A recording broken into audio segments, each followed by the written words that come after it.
This is the book of Acts, chapter 5 and 38.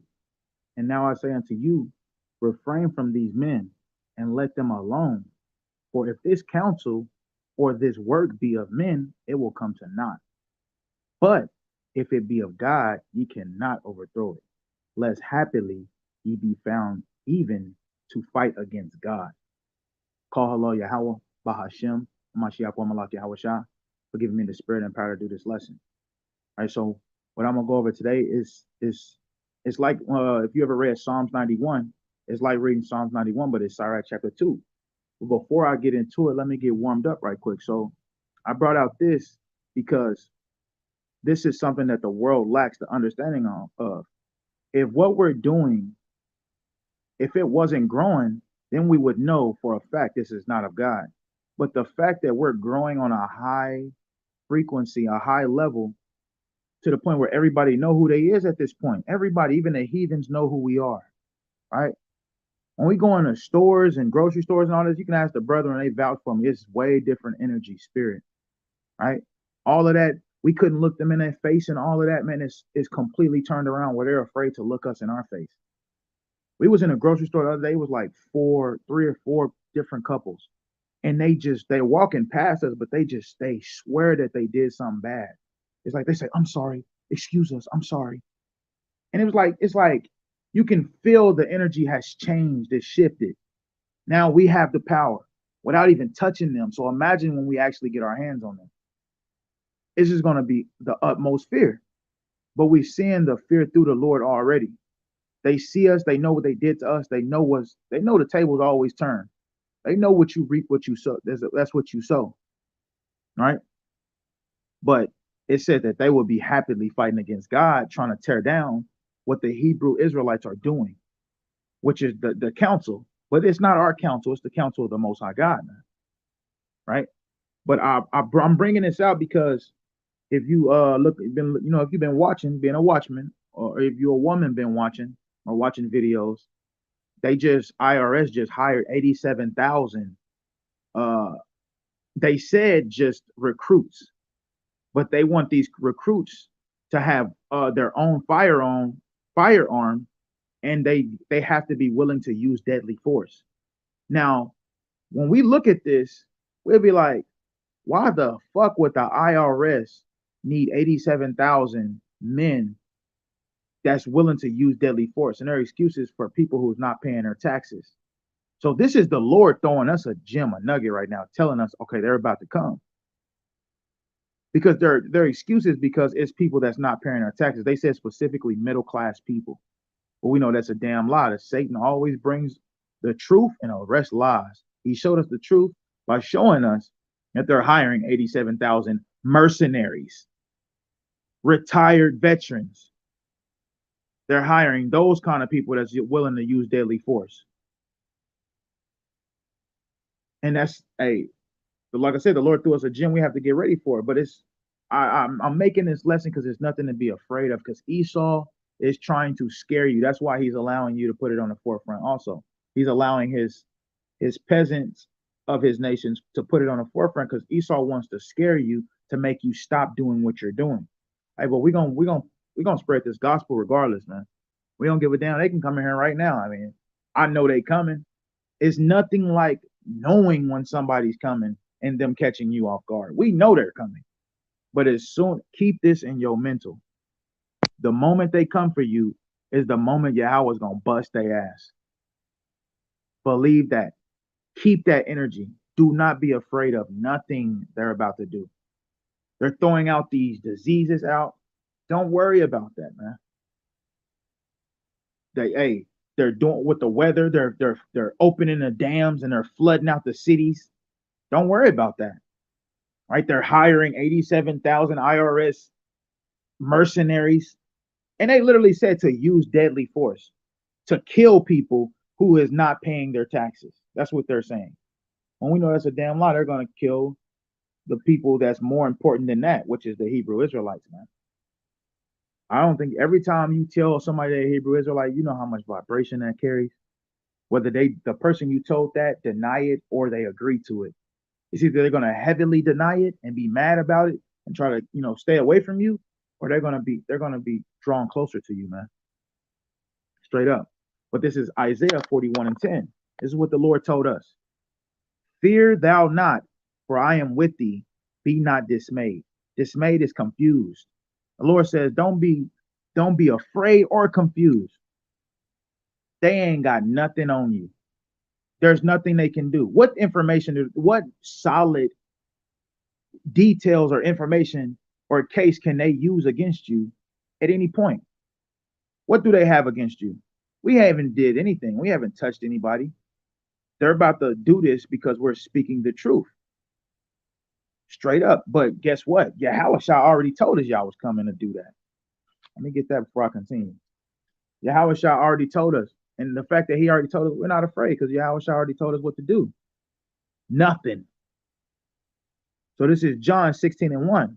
These things have I spoken unto you, that ye should not be offended. So the word offended means is you losing faith. He says, what I'm about to tell you, don't allow this to make you lose faith. He says, they shall put you out of the synagogues. Yeah, the time cometh that whosoever killeth you will think that he doeth God's service. These people are about to try to come after us and try to put us to death, and they're going to think they're doing the Most High a good service because Christianity has been absorbed in this earth for a long time now. So people solely believe in Christianity, man. They solely believe Paul is the authoritator over the whole entire Bible.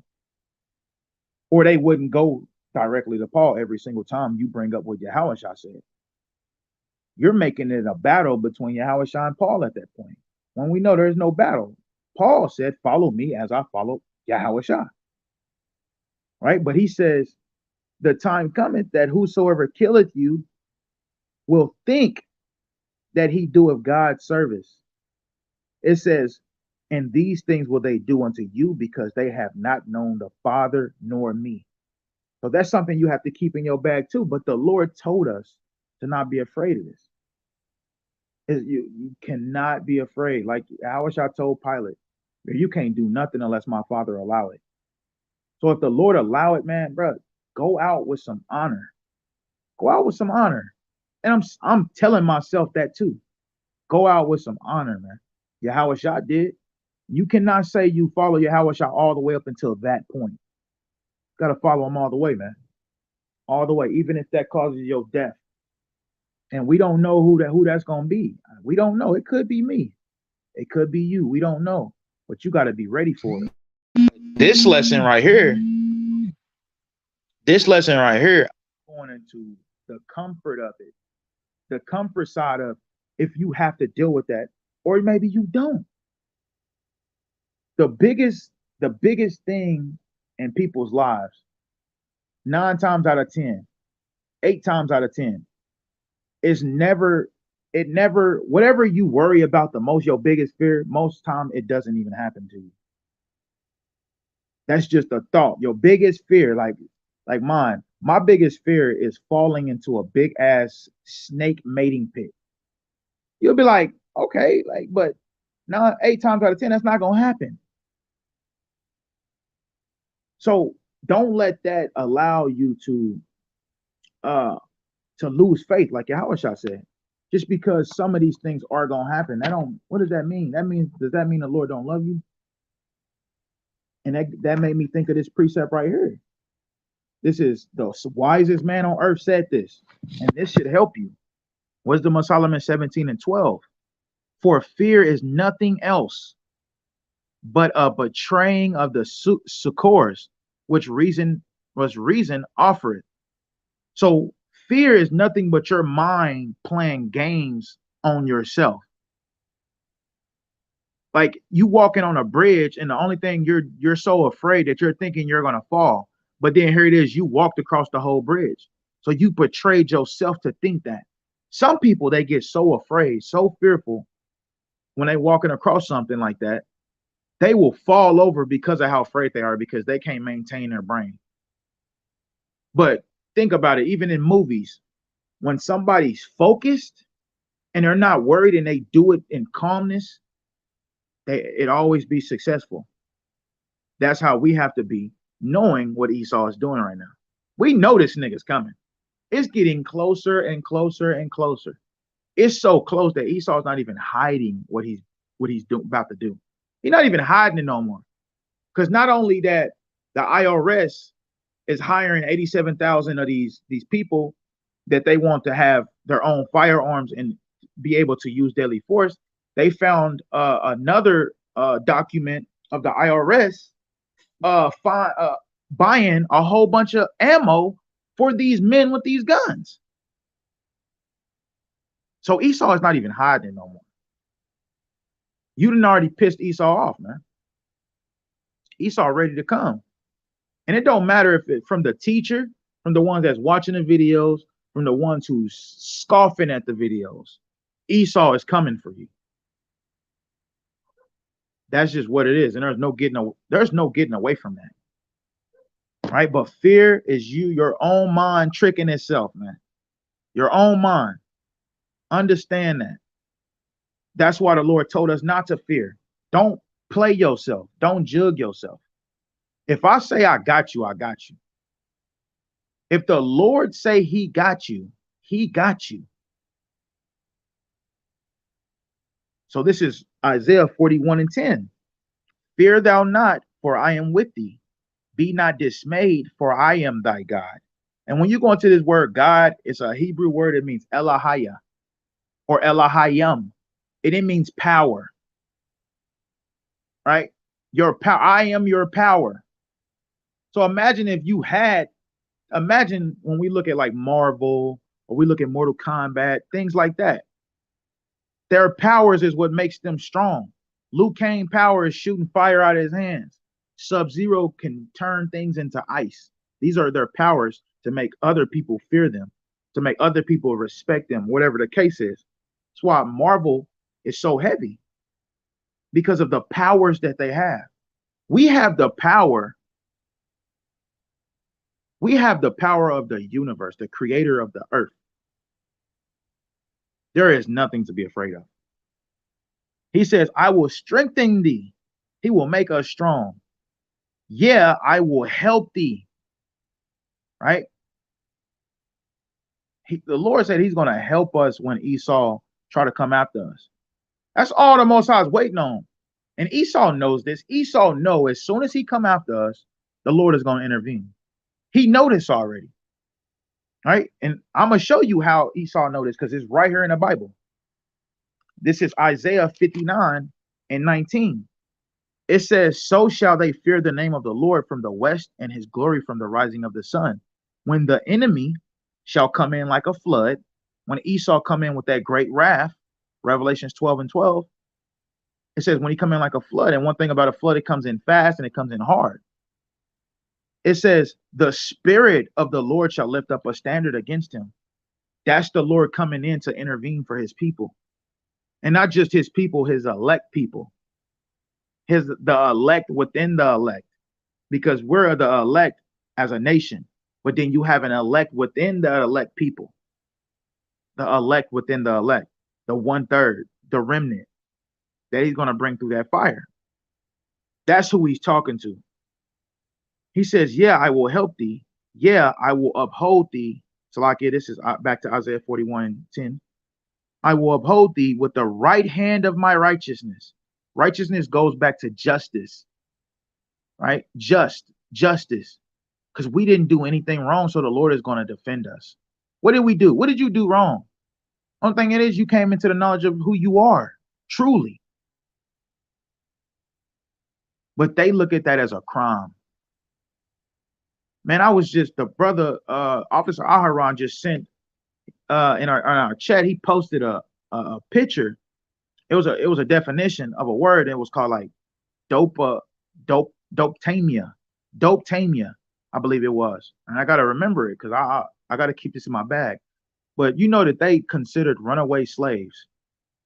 Runaway slaves. We're talking about slaves who they ran away because they did not want to get beat. They did not want to get worked from sun up to sundown in the blistering heat. They didn't want to watch their family members get raped to death. They didn't want to watch the babies get used as bait. They didn't want to go through these things. That was the only problem. That was the only thing that why they ran away. They considered runaway slaves a, a mental disorder. If you was a runaway slave, they considered that you had a mental disorder. Bro, we have to get away from this man. This man is about to come after us, you, me, because we believe we are the chosen people of God. We have committed no crimes. We haven't blew up any. We haven't done none of this. But yet they are about to come and try to kill all of us. But what did the Lord say? Verse 11, behold, all they that were incensed against thee shall be ashamed and confounded. It says ashamed and confounded. Why? Because a lot of it is not going to work. It's not going to work. The Lord is going to make sure it doesn't work. The Lord is going to make Esau even more mad because it's not going to work. But it's going to get to a point where the peasants of the heathen nations, they're going to feel ashamed and they're going to be confounded.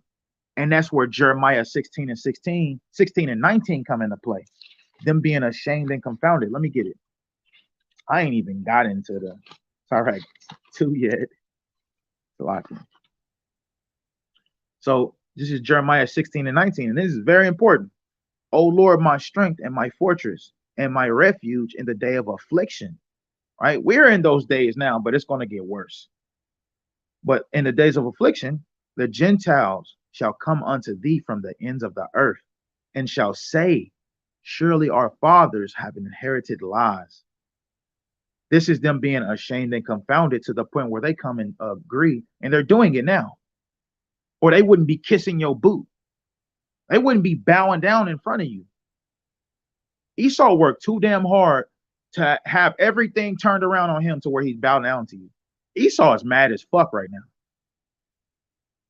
And I'm not talking about the peasants, because we're reading right now that the peasants are the ones that's ashamed and confounded.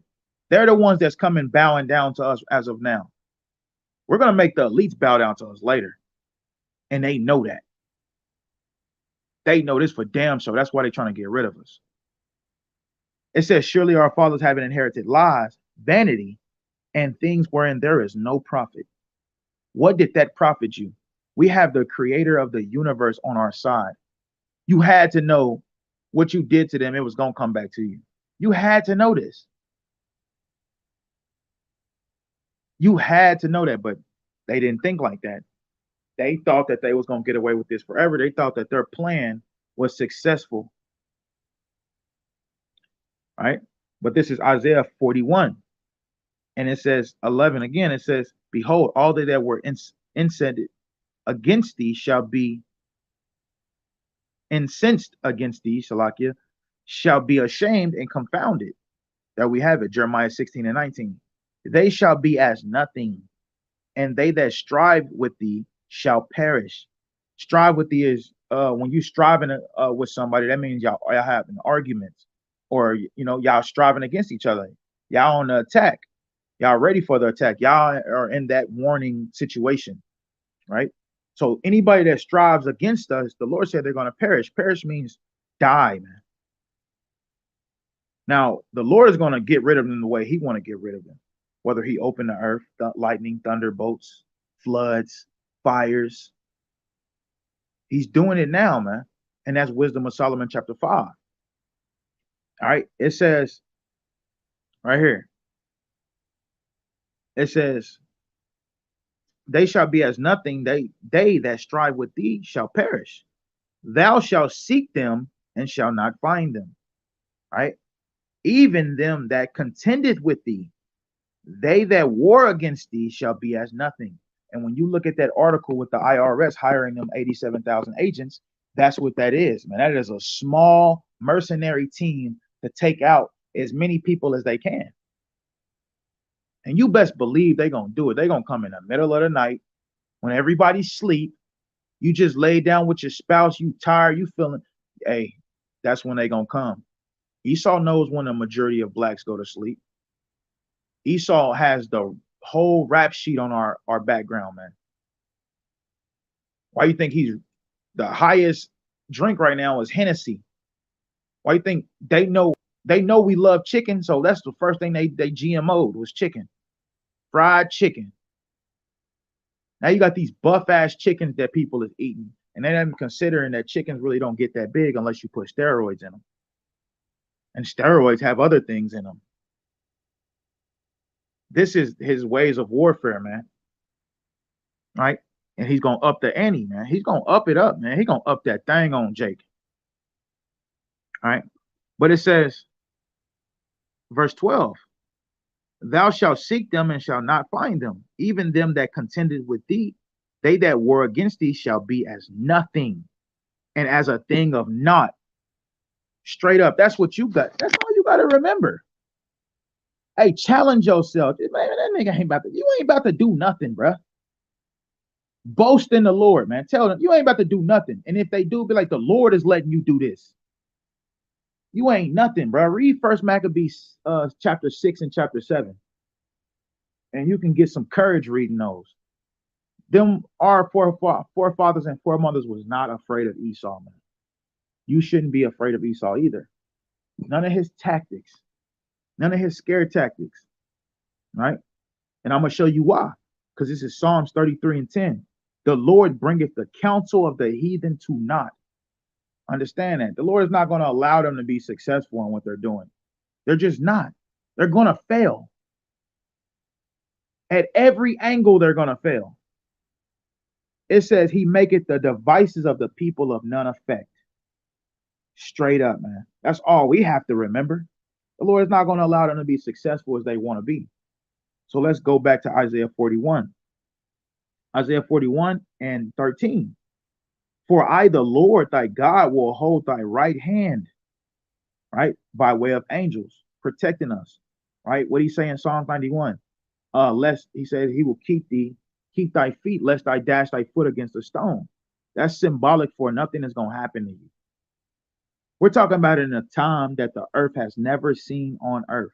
Nobody's ever seen this time. Think about all the atrocities and all the things that went on from 70 AD to the Great Depression, any of those kind of things. The Lord said it's going to be nothing is going to compare to that. But at the same time, he's still telling us not to worry. Why? Because that's the time of miracles. That's the time where he's going to be performing miracles. Right? Let's keep going. It says, for I, the Lord thy God, will hold thy right hand, saying unto thee, fear not, I will help thee. Fear not, thou worm Jacob. Right? And why is he calling us a worm? Because worms are helpless creatures. They're helpless. They can't defend themselves for anything. Right? But they're alive. Right? They crawl, but they walk. Right? But they're just helpless animals. They're helpless creatures. And the Lord is comparing us to worms. He says, fear not, thou worm, thou defenseless or helpless creature. And ye men of Israel, I will help thee. Right? Just like if you see a worm laying on a concrete and you see the sun cooking it, you help it by picking it up and putting it in the grass so it can go in the soil and stay moisturized. The Lord is going to help us in those kind of times too, man. He says, said the Lord, and thy Redeemer, the Holy One of Israel.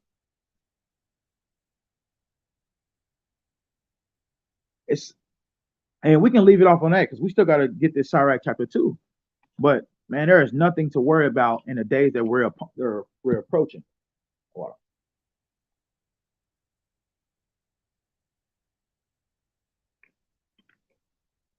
Salakia. Nothing to worry about in the days we're approaching. And that's why we're about to go into this Sirach chapter 2.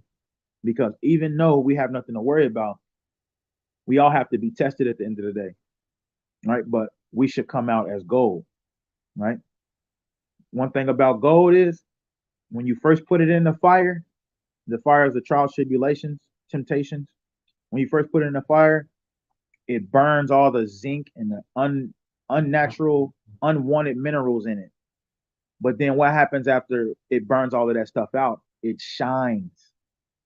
So these are the times where after, the last of the fire, this is the time where you shine. So you're closer to shining than anything. You just have to go through this little bit of what the Lord is about to put on all of our plates, all of our lots. It's just a little bit compared to what the Lord is going to give us, though, right? And if I can get that before I get that, let me get that. First Corinthians.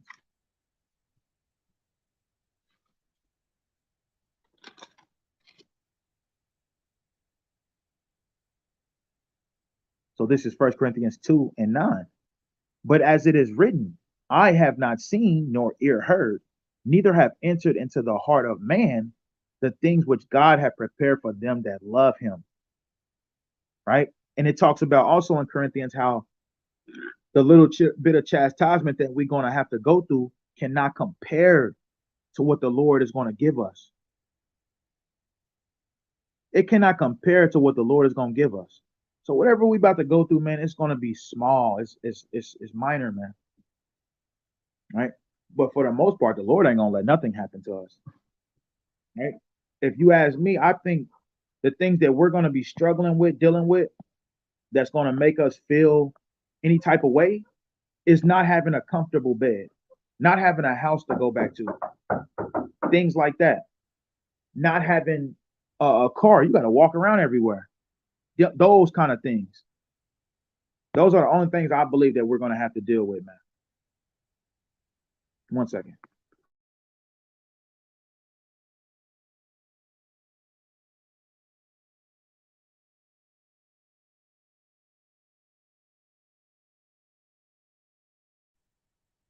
All right, so Khan, Salakia.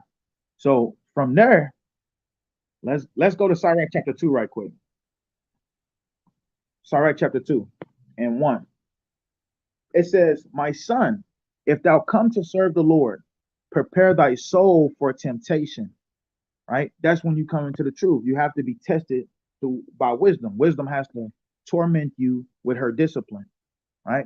Wisdom has to try you. Right? So when you come into this thing, you have to be worried about, because one thing for sure is when people come into the truth, they expect things to get better because they serve the Lord now. But no, things get worse. Why? Because you're more restricted to things, how you can get out of certain situations or whatever it is. Right? I have rules and regulations I have to apply to. I can't go that route no more and get what I need to get no more. Right? Straight up. So, like I said, when people come into the truth, they expect things to get better, but it actually gets worse. And the Lord is saying, when you come to serve him, prepare thy soul for temptation. And when you go into the word temptation, it's a trial or proving the trial made of you by bodily conditions, right? Since conditions served as to test your love for God, like Job. You have to be ready for those temptations. And it's also an enticement to sin. Straight up. It's an enticement to sin. But it says, My son, if thou come to serve the Lord, prepare thy soul for temptation. Set thy heart aright and constantly endure. That's something we have to do. We have to set our mind on and stay focused on the Most High. That's setting your heart aright, your mind, and constantly endure. The Lord even told you, Yahushua said, you have to endure unto the end in order to receive everything that he received. Right? It says, and make not haste in the time of trouble.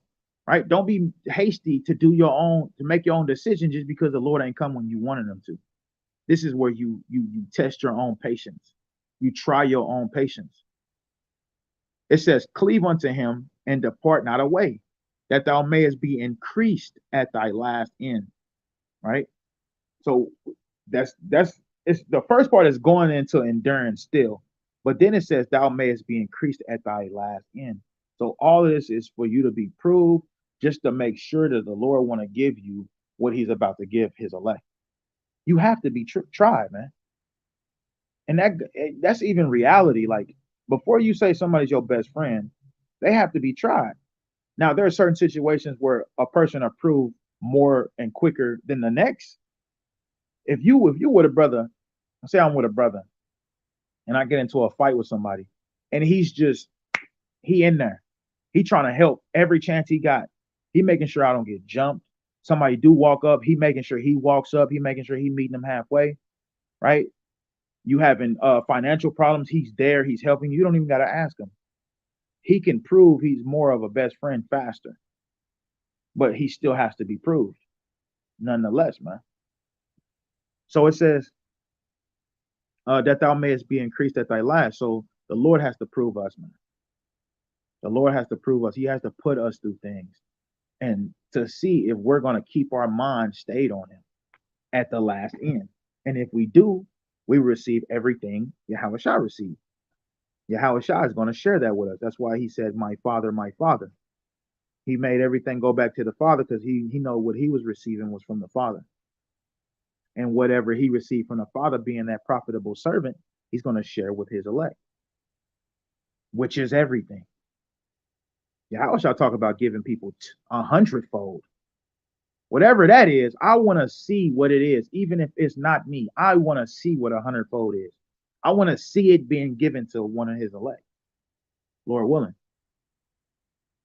Right? So this is Romans is a precept, Romans 8:35.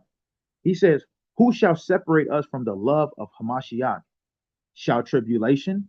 And like I said, tribulation goes into temptation. Temptation is a trial, tribulation, atrocity, or affliction that goes on in your life. It says, or distress, or persecution, or famine, or nakedness, or peril, or sword. And all of these things are coming. Every single last one of these things is about to be here in a country near you. Every country on the earth is about to go through this. But he's asking, who's going to separate you from the Lord? He says, as it is written, for thy sake we are killed all the day long. We are accounted as sheep for the slaughter. Whether that's by what we eat, what we do. It says, nay, in all things we are more than conquerors through him that loved us. And then he says, for I am persuaded, I am convinced that neither death, right? That's why I said earlier, even if you have to go to get put to death, the Lord is not going to make it painful. I'm going to tell you straight up, I did my research like 3 or 4 years ago on guillotines. Bro, you don't even, guillotines, you feel it for like 30 seconds, but you don't feel a pain. You just feel like something is happening to you. You know when your body going to shock, you got hit real hard and your body going to shock and you don't feel it. You more like, did this just happen to me? It's more like that than you actually feeling the pain.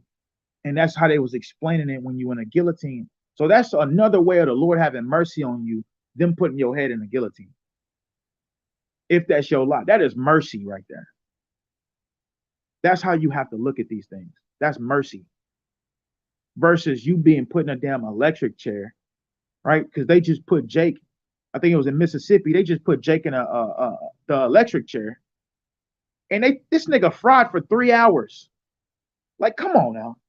Y'all cooked this man for 3 hours to make sure he was dead. And they're trying to say that it was a hate crime. They're trying to say that the jailhouse it was something else that they was doing to try to torture. It's like, nigga, duh. 3 hours? That's a long time, man. To try to put somebody to death. To lock it. But they put that man in an electric chair. They electrocuted him for 3 hours, man. Go look it up.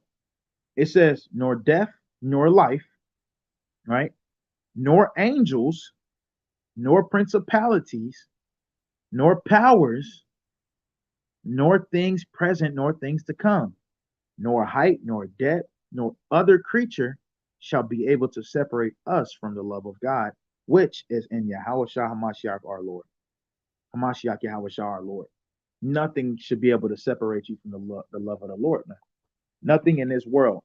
Now, if you let that happen, you don't have the love of the Lord. So Sirach 2 and 4, whatever is brought upon thee, take cheerfully. Now that's a hard thing to do, but that's something we all should be practicing, right?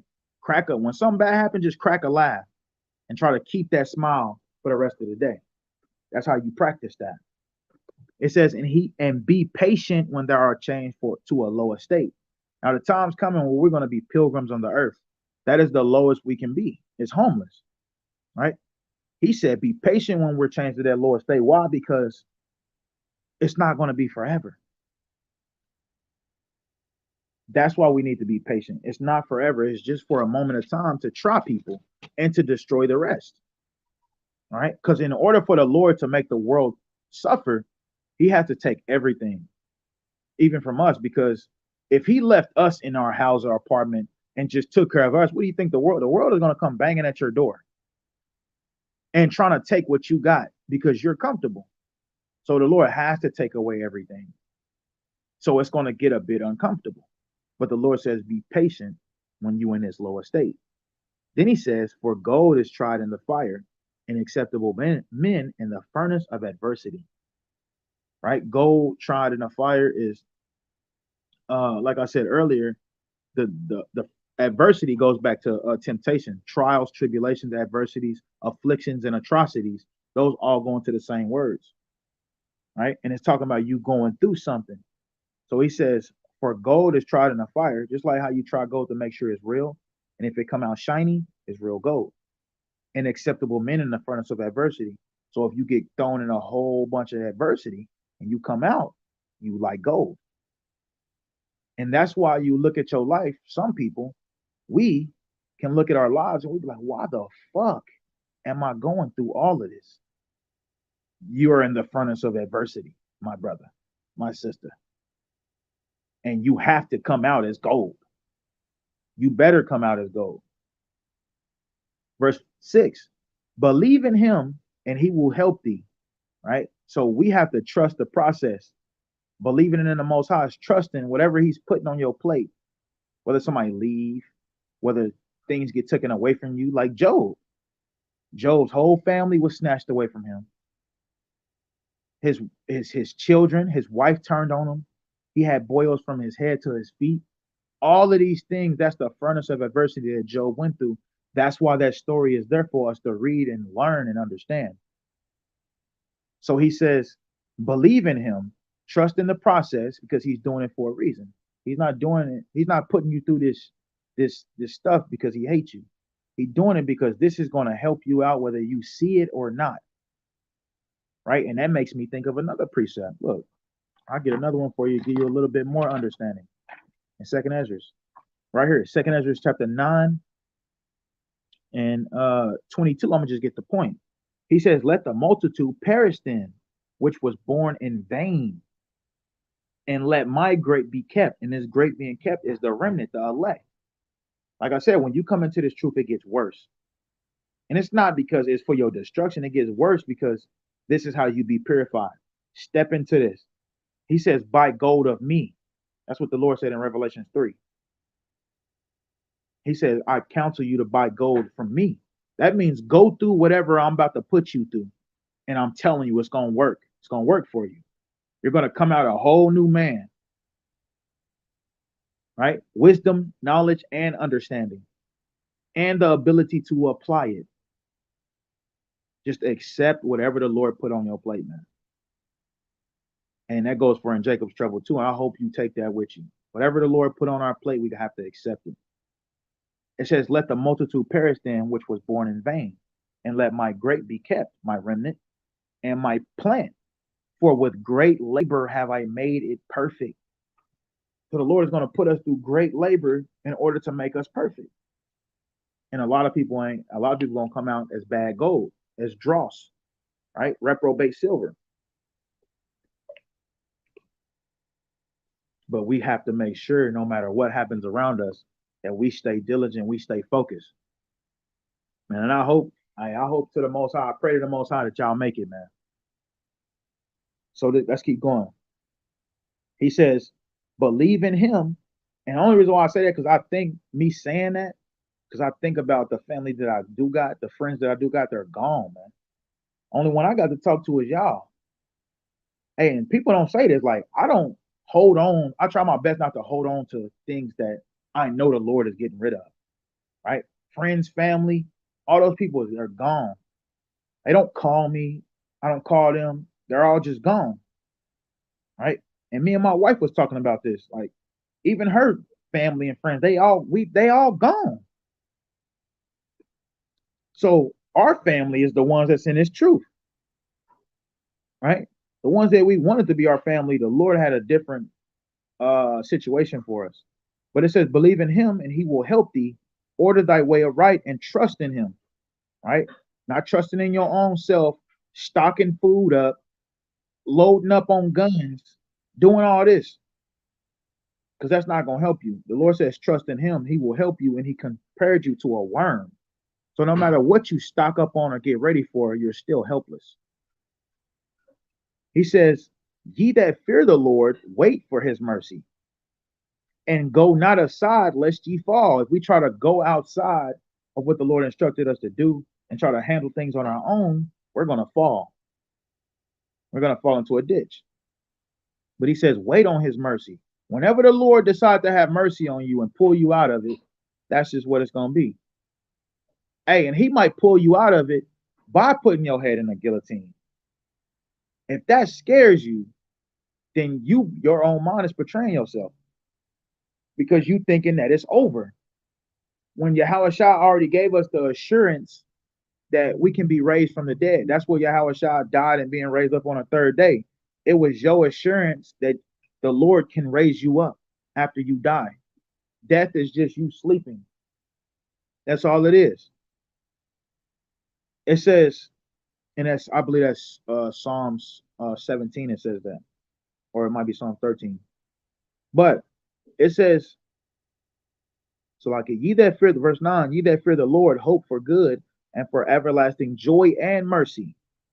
Look at the generations of old and see, did ever any trust in the Lord and was confounded? Right? So when we look at all the famous men in the scriptures, we know the answer to that. None of them was forsaken. That Daniel, Shadrach, Meshach, and Abednego, hell, even Eleazar, the woman and her 7 children, was not forsaken because they had the strength. The Lord gave them the strength to go through it. The Lord gave them the strength to cuss out that heathen king and to tell them, let's get this going. That means you had a spirit of the Lord on you if you bold enough to say that and actually walk to the torment like Eleazar did. It said he walked to the torment. The scriptures aforetime was written for our learning. That's something for you to learn from. Right? It says, or did any abide in his fear and was forsaken? Or whom did he ever despise that called upon him? Now there's another precept in Maccabees. And we know Maccabees, they was in some hard times, right? Dealing with the Greeks coming and conquering and taking everything, making them forsake their culture, their heritage. All of that was going on in the book of Maccabees. But this is what they still had on them. First Maccabees 2:50. He says, Salaki, I think it's 61. Yeah, I'm gonna read 50 and jump down to 61. Now, therefore, my sons, be ye zealous for the law and give your lives for the covenant of your fathers. Right? Then you drop down to verse 61. And thus consider ye throughout all ages that none that put their trust in him shall be overcome. Fear not then the words of a sinful man, for his glory shall be dung and worms. That's one thing we have to take into consideration.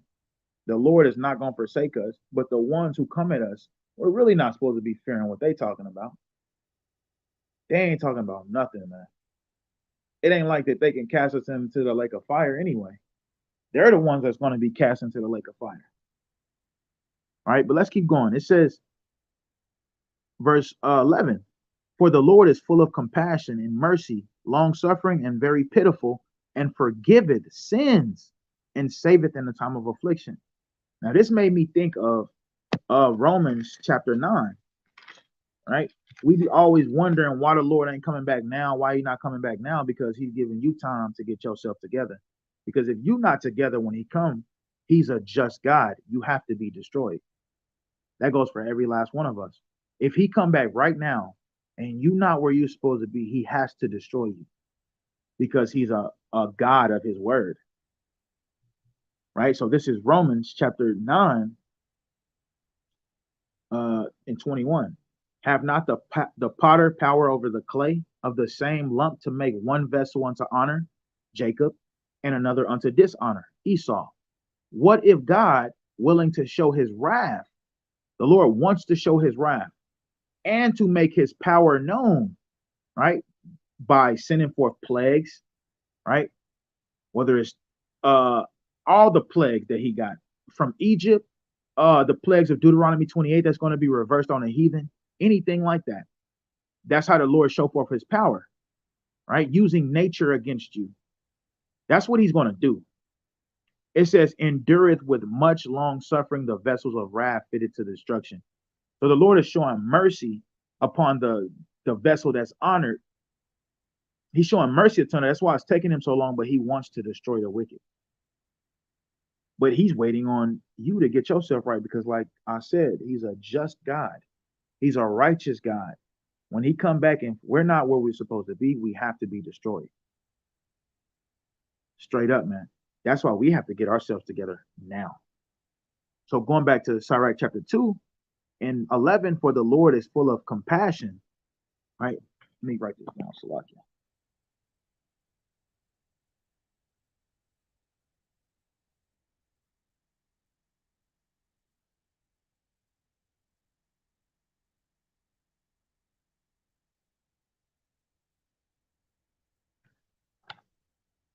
Eleven.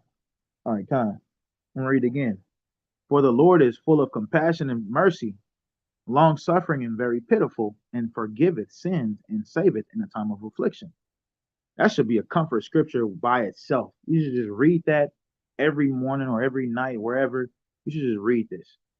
That one verse, and that should help you, right? It says, "Woe." Now this is the where the context change a little bit, just a little bit. He says, "Woe be to fearful hearts and faint hands, and the sinner that goeth two ways." A sinner is somebody who breaks his laws, statutes, and commandments, right? And faith is a part of the commandments. So you can break that also. But it says, "Woe be to the fearful hearts and faint hands, and the sinner that goeth two ways." So we know what the word woe means, death and destruction.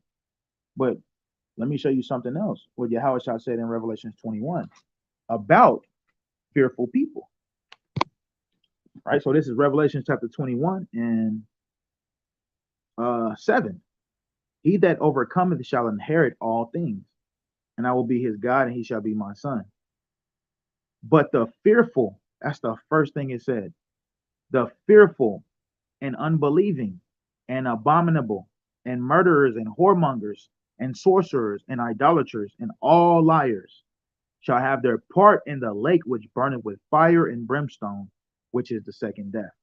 So you being fearful is a drastically is a big amount of lack of faith. It's the most biggest because of how fearful you are. Because what did we just read in Isaiah 41? The Lord says not to be fearful in each verse. So he's solidifying, bro, do not be scared. What you're about to see, do not be scared. What you're about to witness, do not be afraid. But then here it is. People are going to get scared anyway. They're going to get so scared, their faces are going to turn into paleness, like it tells you in Jeremiah 30. It says that fearfulness shall melt their heart. Something like that, roughly paraphrasing. It shall melt their heart or something like that. I'm trying to think of it. But that's how afraid they're going to get. When the Lord told them, commanded them not to be afraid. Right? So let's keep going. He says, woe be to the fearful hearts and faint hands and the sinner that goeth two ways. Woe unto him that is faint hearted, for he believeth not. And belief or believe goes into faith. Right? When you go and look at that word faith, the next word that it says is belief. What you believe in, your faith. That's why they be like, what is your faith? Like they're asking you, what do you believe in?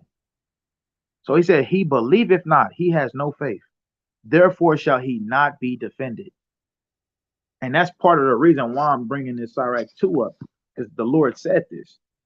He says, if you don't believe, if you get faint-hearted, all right? Let me get this. 1 second.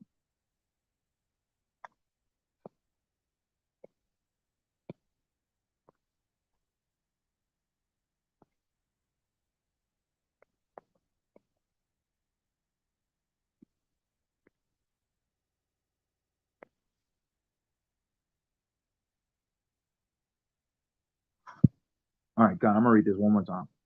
He says, verse 13, Sirach 2 and 13, woe unto him that is faint-hearted, for he believeth not, therefore shall he not be defended. It made me think of this precept in Proverbs. Proverbs chapter 24 and 10. Proverbs 24 and 10. And this is what Solomon said. He says, if thou faint, which faint hearted, if thou faint in the day of adversity, right? The things that we're about to go through, thy strength is small. If you faint in a day of adversity, your strength is small. I forgot what it says in the GNT. He says, if you get weak in a day of adversity, you are weak indeed. That's what it says. Hey, that's not something to take lightly. The Lord says, if you get weak in a day of adversity, you are weak. Why? Because the Lord already told us He got us. All right, so let's keep going. He says, woe unto him, Sirach 2 and 13, woe unto him that is faint-hearted, for he believeth not. Therefore shall he not be defended. Woe unto you that have lost patience. Right? We just read how patience is important in this situation that we're about to go through. Right? Being patient when we are changed to a lower state. Right? Romans chapter 5, it tells you to be patient because patience, the fruits of patience bringeth forth experience and hope. Patience bringeth forth experience, and experience bringeth forth hope. Romans chapter 5, right? So it says, let's keep going. It says, and what will ye do when the Lord shall visit you? Imagine the Lord coming, like you falling out, you getting afraid, and you fell out the truth because you're afraid of the laws and legislation that Esau's passing, like Esau's passing, where now they can send you to prison without you even going to court anymore. They just hired 87,000 agents, IRS agents, to use deadly force. These are things that Esau is using trying to make us afraid. Now, I agree. A lot of people are afraid right now. A lot of people probably don't want to go to the highways and byways no more because they see this. That's Esau's plan, though. Straight up. And the Lord says, what will you do when he visits you after you didn't lost all this, you didn't put in all this work, and then you got afraid and you went and tucked your tail and hid, and then the Lord comes and he looking you in your face and you got all these excuses why you didn't continue. That's what he's asking you. What are you going to do? Like, what are you going to say to the Lord when he visits you? What are you going to be able to say? Like, we're talking about the King of Kings here. We're talking about the Lord of Lords. Somebody that can read your mind. What are you going to say? You're not going to be able to say nothing. They're going to be speechless. And you know what he says when you're speechless? Hey, there's a parable dealing with that. Let me get that right quick. There's a parable dealing with that. He said, bond him up hand and foot and cast him into outer darkness. Matthew 22 and I'm going to get the point. 11. And when the king came in to see the guests, he saw there was a man which had not on a wedding garment. And he said unto him, Friend, how comest thou in hither not having a wedding garment? This is part of you lost your patience. He says, and he was speechless. Then said the king to the servants, Bind him hand and foot and take him away and cast him into outer darkness. There shall be weeping and gnashing of teeth. That's something you have to keep in your memory. Right? So reading this again, Sirach 2 and 14. Woe unto you that have lost patience, and what will ye do when the Lord shall visit you? That's something you have to ask yourself. They that fear the Lord will not disobey his word, and they that love him will keep his ways. And it tells you that in Exodus chapter 20, in the 10 commandments, it tells you you love God by keeping his commandments and you hate him by not keeping his commandments. These are the ways you express that you hate the creator and what he set up on this earth. You sucking his food, water, and air, and you're like, yeah, I'm not doing that. I know this is your earth God. I know you created the trees so I can get my oxygen. The wood we use the wood for paper. We can use many different things with many of your inventions, but I'm not doing that. That's what you say to the Lord when you're not keeping his commandments. It says, they that fear the Lord will seek that which is well pleasing unto him. And let's go to Wisdom of Solomon, where it tells you what's well pleasing to him. Wisdom of Solomon 7 and 28. For God loveth none but him that dwelleth with wisdom. That's what's pleasing to the Lord. You growing in wisdom, knowledge, and understanding. And like I said earlier, wisdom is another way. It's just a word that the Lord used. The Lord, He given us a piece of His mind. He's showing us how to think like a God by giving us this book, but He's dressing it up by the word wisdom. He's showing you how to think like a God, though, right? And the Lord would love somebody that wants to know what he's thinking and do what he's thinking. That's just anybody. You will honor somebody who's following you, like Elijah and Elisha. Elijah, he honored him for the way he fought. He said, "Give me a double portion of your spirit." That is an honorable thing to ask somebody of. So it's an honorable thing in the eyes of the Most High too. He wants you to do after what he's saying. Follow him, right? And he gave you a piece of his mind to follow him, right? But people despise it, man. But it says, which is well pleasing unto him, and they that love him shall be filled with the law. If you love the Lord, you will be filled with the law. They that fear the Lord will prepare their hearts, right, their mind, and humble their souls in his sight, saying, we will fall into the hands of the Lord and not into the hands of men. For as his majesty is, so is his mercy. So we would rather fall into the hands of the Lord than to fall into the hands of these heathens, man, because the Lord is going to take care of us. The heathens, we see what they're trying to do to us. So we would rather fall into the hands of the Lord, whether that's getting chastisement, whether that's getting saved, whatever the case is. It says, for as his majesty is, the royalness of the Most High, right? So is his mercy. That's how merciful the Lord is. These heathens is not merciful to us, right? And we're about to see that pretty soon.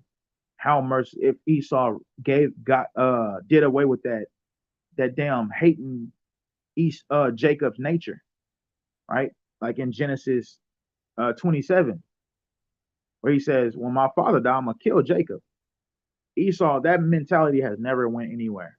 A lot of people think it do, though. They think that, it's all about love now and we love one another. And Esau is about to show y'all he always hated y'all, and he's about to show you that hatred grew. This nigga last time to rule, he going out with a bang. That nigga going out blazing glory. Straight up, man. You best believe that. But Lord willing, that help, man. Shalom.